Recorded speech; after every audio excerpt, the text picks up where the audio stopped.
Hello everybody, I'm Chris Callahan, also known as Mr. C, and today we're going to talk about basic endgames. So what's an endgame?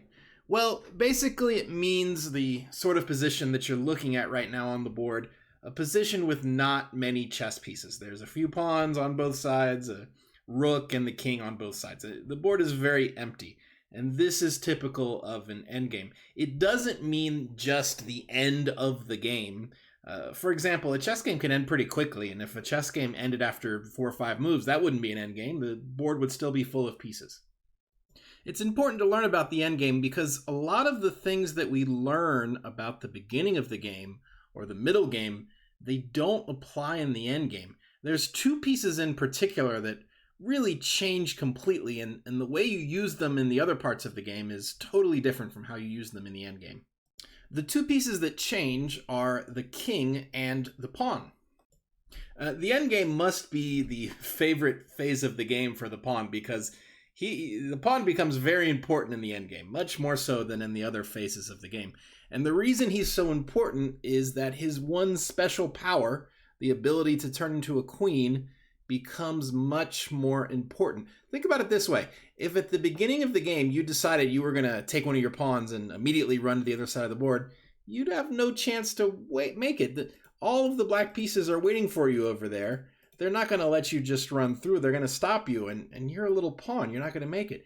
At the end of the game, suddenly it's not so crazy. With the board so empty, the pawn might be able to sneak over there. But not all pawns have the same chance to get to the other side of the board. For example, if you look at the white pawns, which of these 3 pawns do you think has the best chance of getting across? Well, it must be this guy on a2, right? If I tried to send the g-pawn and the h-pawn ahead, they would run into their opposite number on the other team. They would run into other pawns and either get taken or get stuck. But this pawn on a2, there's no pawn that can stop him. You could still stop him with the rook or the king, but it's not quite as easy that way. These pawns that have no enemy pawns in their way are called passed pawns. And we gave them a special name because they are so important, because they have a very good chance of getting across. If you have a pawn like this in the endgame, it's probably a good idea to try to run across the board as quickly as you can. So what about the king? Well, the king is almost like a different piece in the endgame. You'll barely recognize the guy. He's so different. In the endgame, the king runs into the middle of the board with total abandon, with no fear at all, something he would never do in the opening or the middle game.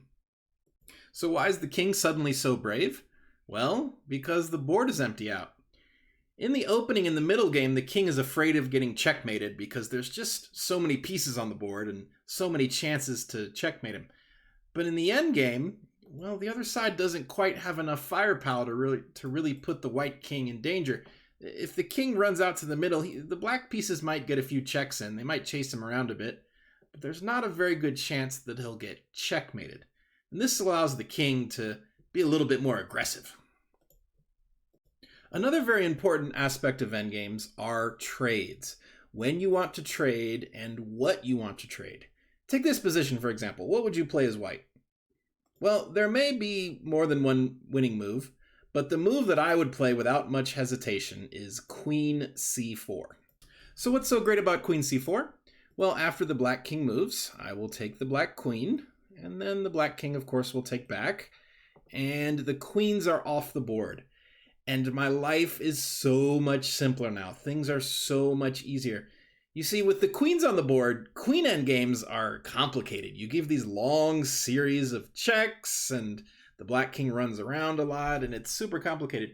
With the queens off, there's no problem at all. I have these 2 passed pawns, and I just push them and make a queen, and this time I'll be the only one left with a queen.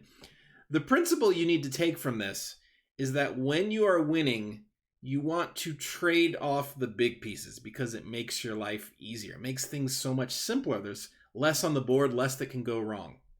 If you have a choice between being 2 pawns up with a lot of pieces on the board or being 2 pawns up with nothing else on the board, you should definitely want to be 2 pawns up with nothing on the board. Now, I hope you were listening carefully to what I just said there. I said that when you're ahead, you should trade the big pieces, not the pawns. Rooks, knights, bishops, and queens. The pawns are different. So why are the pawns different? Well, take a look at this position here.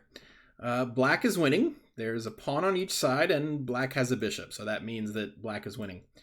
But after white plays the correct move, pawn takes g5, the position is surprisingly a draw. Black will take back, and we're left with this position with only an extra bishop. Believe it or not, this is a dead draw. There is absolutely no way to win. A bishop just isn't enough to give checkmate. It's the same if it were a lone knight, and this is very important to know.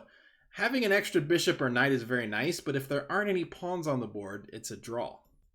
If we hit rewind and give the same position but black to move, things are totally different.